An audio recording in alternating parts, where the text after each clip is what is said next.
UKలో 1 year masters. No IELTS required up to 5 years visa. High visa success rate. Minor బాలిక హత్య కేసుతో పుంగనూరు రాజకీయాలు ఒక్కసారిగా హీట్ ఎక్కాయి. అధికార ప్రతిపక్షాలు ఒకరిపై ఒకరు తీవ్ర విమర్శలు చేసుకుంటున్నారు. ఎవరి రాజకీయ ప్రయోజనాల కోసం వారు అడుగులు వేస్తున్నారు.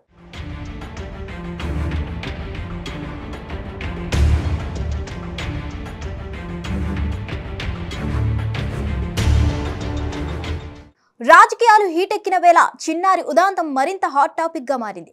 కట్ చేస్తే సీన్ లోకి జగన్, చంద్రబాబు కూడా ఎంటర్ అయిపోయారు. పుంగనూరు మైనర్ బాలిక హత్య కేసు పొలిటికల్ టర్న్ తీసుకుంది. మాజీ సీఎం జగన్మోహన్ రెడ్డి ఈ నెల 9న పుంగనూరు వెళ్లనున్నారు. బాధిత కుటుంబ సభ్యులను పరామర్శించనున్నారు. దీంతో పుంగనూరు పాలిటిక్స్ ఒక్కసారిగా వేడెక్కాయి. చిత్తూరు జిల్లా పుంగనూరులో మైనర్ బాలిక సెప్టెంబర్ 29న అదృశ్యమైంది. 2 రోజుల పాటు 11 టీంలు డాగ్ స్క్వాడ్ తో కలిసి గాలించాయి. కానీ ఫలితం లేకపోయింది. చివరికి అక్టోబర్ 2న పుంగనూరులోని సమ్మర్ స్టోరేజ్ ట్యాంక్ లో బాలిక మృతదేహం బయటపడింది. ఇంత జరిగిన పోలీసులు నిందితుల గురించి నోరు మెదపలేదు. ఓవైపు చిన్నారిని అత్యాచారం చేసి హత్య చేశారని కొన్ని వర్గాలు ప్రచారం చేస్తుంటే పోలీసులు మాత్రం ఆ స్థాయిలో రెస్పాండ్ అవ్వలేదు. స్థానిక టీడీపీ ఇన్ఛార్జ్ చల్లా బాబురెడ్డి బాధితులను పరామర్శించి వెళ్లిపోయారు.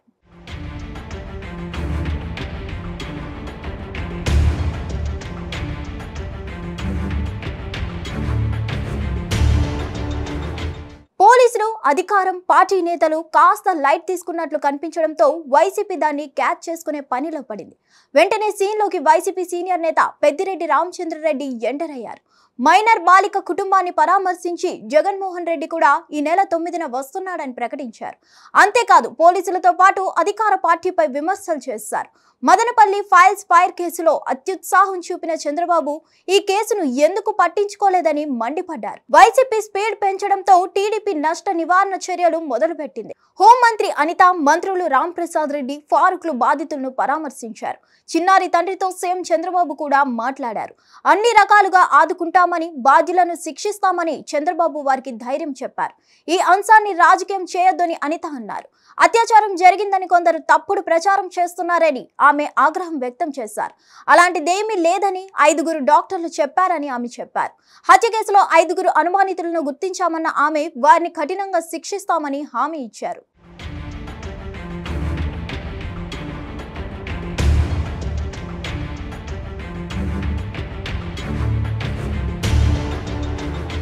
మరోవైపు మంత్రి రాంప్రసాద్ రెడ్డి వైసీపీపై మండిపడ్డారు. వైసీపీ తమపై తప్పుడు ప్రచారం చేస్తుందని ఆగ్రహం వ్యక్తం చేశారు. చిన్నారి చనిపోతే రాజకీయం చేయడమేంటని ఫైర్ అయ్యారు. బాధితులకు అండగా ఉంటామని, వైసీపీ ప్రచారాన్ని నమ్మొద్దని రాంప్రసాద్ రెడ్డి చెప్పారు. ఇక ఈ నెల 9న బాధితులను పరామర్శించడానికి జగన్ వెళ్లనున్నారు. ఆయన ఏం మాట్లాడతారు, ఆ తర్వాత ఈ కేసు ఏ టర్న్ తీసుకుంటుందో, పుంగనూరు పాలిటిక్స్ లో ఎలాంటి మలుపులు వస్తాయో చూడాలి మరి.